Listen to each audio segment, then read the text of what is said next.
ਵਾਹਿਗੁਰੂ ਜੀ ਕਾ ਖਾਲਸਾ ਵਾਹਿਗੁਰੂ ਜੀ ਕੀ ਫਤਿਹ। ਜਦੋਂ ਸਾਡੀ ਸ਼ੁਰੂਆਤ ਹੋਈ ਸੀ, ਕਹਿਣ ਤੋਂ ਭਾਵ ਜਦੋਂ ਸਾਡਾ ਸੰਗਤ ਵਿੱਚ ਜਾਣਾ ਸ਼ੁਰੂ ਹੋਇਆ, ਗੁਰੂ ਸਾਹਿਬ ਨੇ ਰਹਿਮਤ ਕੀਤੀ, ਕਿਰਪਾ ਕੀਤੀ। ਉਦੋਂ ਮਕਸਦ ਸਾਡਾ ਕੀ ਸੀਗਾ ਕਿ ਆਪਾਂ ਸੰਗਤ ਕਰਨੀ ਹੈ। ਸੰਗਤ ਕਰਨ ਦਾ ਮਕਸਦ ਹੈ ਅਸੀਂ ਬਾਣੀ ਨਾਲ ਜੁੜਨਾ ਹੈ, ਗੁਰੂ ਨਾਲ ਜੁੜਨਾ ਹੈ। ਸ਼ੁਰੂਆਤ ਇਸੇ ਤਰੀਕੇ ਨਾਲ ਹੋਈ ਸਭ ਦੀ, ਪਰ ਕੋਈ ਨਾ ਕੋਈ ਫਿਰ ਜਰੀਆ ਬਣਿਆ। ਕੋਈ ਪ੍ਰਚਾਰਕ ਨੂੰ ਸੁਣਿਆ, ਕਿਸੇ ਨੇ ਕਿਸੇ ਨੂੰ ਫੋਲੋ ਕੀਤਾ, ਕਿਸੇ ਨੇ ਕਿਸੇ ਨੂੰ ਫੋਲੋ ਕੀਤਾ। ਪਰ ਜੋ ਮਨੋਰਥ ਸੀਗਾ, ਜੋ ਸੰਗਤ ਕਰਨ ਦੀ ਜੋ ਸ਼ੁਰੂਆਤ ਹੋਈ ਸੀ, ਉਹ ਜਿਹੜਾ ਮਨੋਰਥ ਆ ਉਹ ਹੁਣ ਧੀਰੇ ਧੀਰੇ ਕਹਿ ਸਕਦੇ ਹਾਂ ਕਿ ਸਾਥੋਂ ਜਿਹੜਾ ਹੈ ਉਹ ਦੂਰ ਹੋਈ ਜਾਂਦਾ ਹੈ। ਕਾਰਨ ਕੀ ਹੈ? ਕਿਉਂਕਿ ਮਨ ਨੇ ਜੋ ਇੱਕ ਜਰੀਆ ਸੀਗਾ, ਜੋ ਇੱਕ ਵਿਚੋਲਾ ਸੀਗਾ, ਜਿੰਨੇ ਕਹਿ ਸਕਦੇ ਹਾਂ ਜਿਸ ਦੇ ਜ਼ਰੀਏ ਅਸੀਂ ਇੱਕ ਉਮੀਦ ਬੰਨੀ ਸੀ ਕਿ ਹਾਂ ਅਸੀਂ ਗੁਰੂ ਸਾਹਿਬਾਨ ਨਾਲ ਜੁੜਾਂਗੇ, ਅਸੀਂ ਬਾਣੀ ਨਾਲ ਜੁੜਾਂਗੇ, ਪਰ ਕਿਤੇ ਨਾ ਕਿਤੇ ਅਸੀਂ ਉੱਥੇ ਤੱਕ ਹੀ ਸੀਮਿਤ ਹੋ ਗਏ। ਹੁਣ ਉਹਦੀ ਹੀ ਸੋਚ ਸਾਡੇ 'ਤੇ ਹਾਵੀ ਹੋ ਗਈ, ਅਸੀਂ ਗੁਰੂ ਦੀ ਸੋਚ 'ਤੇ ਪਹੁੰਚ ਨਹੀਂ ਪਾ ਰਹੇ। ਇਹ ਅੱਜ ਦੀ ਕੜਵੀ ਸੱਚਾਈ ਹੈ। ਇਸ ਕਾਰਨ ਇੰਨੀਆਂ ਸਾਡੇ ਵਿੱਚ ਵੰਡੀਆਂ ਪੈ ਗਈਆਂ, ਇੰਨੇ ਧੜੀਬਾਜ਼ੀਆਂ ਸਾਡੇ ਹੋ ਗਈਆਂ, ਇੰਨੇ ਸਾਡੇ ਗੁੱਟ ਬਣ ਗਏ, ਵੱਖੋ ਵੱਖੀ ਸਭ ਦੀਆਂ ਕਹਿ ਸਕਦੇ ਹਾਂ ਕਿ ਆਪਣੀ ਆਪਣੇ ਤਰੀਕੇ ਨਾਲ ਸਭ ਜੀ ਰਹੇ ਨੇ। ਹੁਣ ਕਹਿ ਸਕਦੇ ਹਾਂ ਕਿ ਇੱਥੇ ਤੱਕ ਤੇ ਪੰਜ ਪਿਆਰੇ ਵੀ ਵੰਡੇ ਗਏ, ਇੱਥੇ ਤੱਕ ਤੇ ਅੰਮ੍ਰਿਤ ਵੀ ਵੰਡਿਆ ਗਿਆ। ਹਰ ਇੱਕ ਚੀਜ਼ ਅਸੀਂ ਕਹਿ ਸਕਦੇ ਹਾਂ ਕਿ ਕਿਸੇ ਇੱਕ ਬੰਦੇ ਦੀ ਸੋਚ ਦੇ ਕਾਰਨ ਆਪਾਂ ਸੀਮਤ ਕਰ ਦਿੱਤੀ। ਪਰ ਜੇਕਰ ਅਸੀਂ ਇੱਕ ਵਾਰੀ ਫਿਰ ਤੋਂ ਝਾਤ ਮਾਰੀਏ ਕਿ ਅਸੀਂ ਜਿਹੜਾ ਹੈ, ਜੋ ਸਾਡਾ ਬੇਸ ਸੀਗਾ, ਅਸੀਂ ਤੁਰੇ ਕਿਸ ਲਈ ਸੀਗਾ, ਸਾਡਾ ਮਨੋਰਥ ਕੀ ਸੀ ਸੰਗਤ ਕਰਨ ਦਾ, ਕਿਸੇ ਵੀ ਪ੍ਰਚਾਰਕ ਨੂੰ ਸੁਣਨ ਦਾ, ਉਸ ਨੂੰ ਇੱਕ ਵਾਰ ਦੁਬਾਰਾ ਇੱਕ ਵਾਰ ਪੜਚੋਲ ਕਰੀਏ ਆਪਣੇ ਮਨ ਦੀ, ਅਤੇ ਸ਼ਾਇਦ ਜਵਾਬ ਆਏਗਾ ਕਿ ਗੁਰੂ ਗ੍ਰੰਥ ਸਾਹਿਬ ਜੀ ਨਾਲ ਜੁੜਨਾ, ਬਾਣੀ ਨਾਲ ਜੁੜਨਾ, ਗੁਰੂ ਨਾਲ ਜੁੜਨਾ।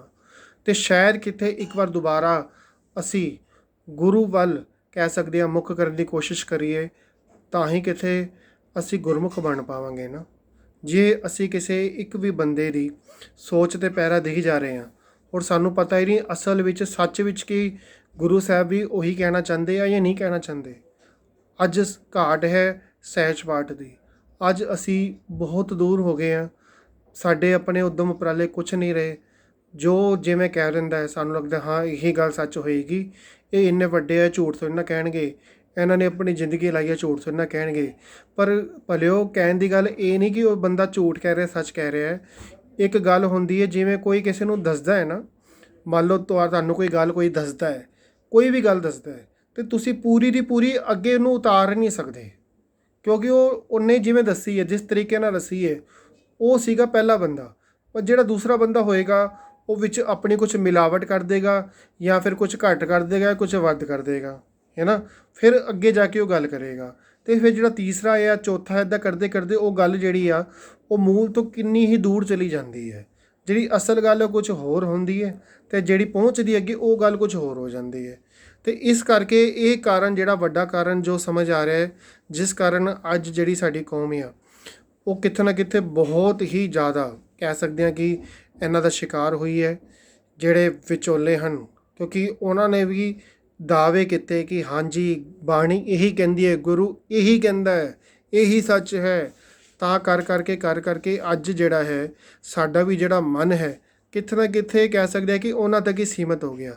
ਪਰ ਨਹੀਂ, ਸਾਨੂੰ ਇੱਕ ਵਾਰ ਲੋੜ ਹੈ ਦੁਬਾਰਾ ਤੋਂ ਆਪਣੇ ਮਨ ਵੱਲ ਝਾਤ ਮਾਰ ਕੇ ਇਹ ਨਿਸ਼ਚਾ ਕਰਨ ਦੀ ਵੀ ਸਾਡਾ ਜਿਹੜਾ ਮਨੋਰਥ ਆ, ਅਸੀਂ ਉਸ ਮਨੋਰਥ ਤੋਂ ਪਿੱਛੇ ਨਹੀਂ ਹਟਣਾ। ਸਾਡਾ ਮਨੋਰਥ ਸੀ ਗੁਰੂ ਸਾਹਿਬ ਦੀ ਸੋਚ ਨੂੰ ਅਪਣਾਉਣਾ, ਉਹਨਾਂ ਨੂੰ ਕਹਿ ਸਕਦੇ ਹਾਂ ਕਿ ਸਮਝਣ ਦੀ ਕੋਸ਼ਿਸ਼ ਕਰਨਾ, ਉਹਨਾਂ ਦੇ ਕਹਿ ਸਕਦੇ ਹਾਂ ਨਕਸ਼ੇ ਕਦਮ 'ਤੇ ਤੁਰਨ ਦੀ ਕੋਸ਼ਿਸ਼ ਕਰਨਾ। ਅਤੇ ਉਸ ਪਾਸੇ ਸਾਨੂੰ ਦੁਬਾਰਾ ਤੋਂ ਧਿਆਨ ਦੇਣਾ ਪਏਗਾ। ਉਹਦੀ ਸ਼ੁਰੂਆਤ ਕਰਨ ਦਾ ਇੱਕੋ ਇੱਕ ਤਰੀਕਾ ਹੈ ਸਹਿਜ ਪਾਠ, ਜੋ ਅਸੀਂ ਖੁਦ ਸਾਨੂੰ ਕਰਨਾ ਪਏਗਾ, ਕਿਉਂਕਿ ਉਹੀ ਸਾਡੀ ਜੀਵਨ ਦਾ ਕਹਿ ਸਕਦੇ ਹਾਂ ਆਧਾਰ ਜਿਹੜਾ ਹੈ ਉਹ ਤੈਅ ਕਰ ਸਕਦਾ ਹੈ।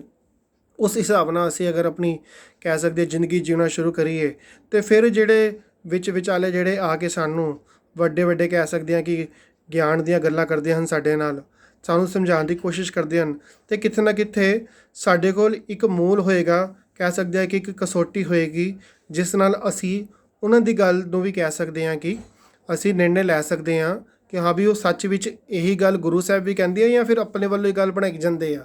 ਅਤੇ ਕਿਤੇ ਨਾ ਕਿਤੇ ਸਾਨੂੰ ਜਿਹੜਾ ਹੈ ਗੁਰਬਾਣੀ ਵੀ ਕਹਿੰਦੀ, ਮਨ ਤੂੰ ਜੋਤ ਸਰੂਪ ਹੈ, ਆਪਣਾ ਮੂਲ ਪਛਾਣ। ਤੇ ਸਾਨੂੰ ਆਪਣਾ ਮੂਲ ਪਛਾਣਨ ਦੀ ਲੋੜ ਹੈ।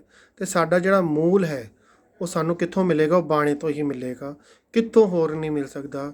ਉਮੀਦ ਹੈ ਗੱਲ ਪਕੜ ਵਿੱਚ ਆਈ ਹੋਏਗੀ। ਭੁੱਲਾਂ ਨਾ ਚਿਤਾਰਨਾ, ਗੱਜ ਕੇ ਫਤਿਹ ਬੁਲਾਓ ਜੀ। ਵਾਹਿਗੁਰੂ ਜੀ ਕਾ ਖਾਲਸਾ, ਵਾਹਿਗੁਰੂ ਜੀ ਕੀ ਫਤਿਹ।